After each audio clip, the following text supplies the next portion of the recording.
تر سوچ تا پس گندلې نشم نانا زبتر هغې پورې غلی نشم. د اکتوبر په 26 د خوست د تڼیو اړوند د درګي تاریخي سیمه د یادې ولسوالۍ د ښاروالۍ په بلنه د امن کلتوري ماښام په نوم د لسګونو شاعرانو او د شعر او ادب د مینوالو په ګډون د یوې ازادې مشاعرې قربانه وه. نوم نه یې معلومیږي امن کلتوري ماښام چې پیغام یو میسج خلکو ته موږ دا ورکوو چې الحمدلله دلته په سیمه منطقه کې امن امنیت دی، هېڅ ویره او ډاډ نشته او تر څنګ یې د سیمې منطقې کلتور د تڼیو ولسوالۍ اړوند د سیمې منطقې کلتور نورو ولسونو ته وړاندې کوو، نندارې ته وړاندې کوو.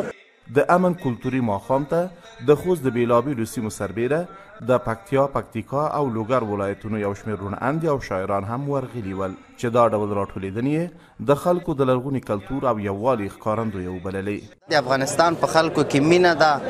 یووالی دی، باذوقه خلک دي او همدغه شان دغه رقم ته محفلونه دغه شان ماښامونه دا نړۍ ته ثابتوي چې موږ په خپلو منځونو کې یووالی لرو، مینه لرو او اتفاق. یاد دې وي لویه پکتیا په ځانګړي ډول د خوست په بیلابیلو سیمو او قومونو کې شپني بنډارونه، مشاعرې، د لغاتو مقابلې، اوږده نکلونه او نورې تفریحي برنامې له لسګونو کلونو راهیسې دود دي او په یو څه نوي بڼه د هماغو مجلسونو او بنډارونو تسلسل اوس هم روان دی. خپله نشه ډېره ده زه پښتون زلمی یم زما،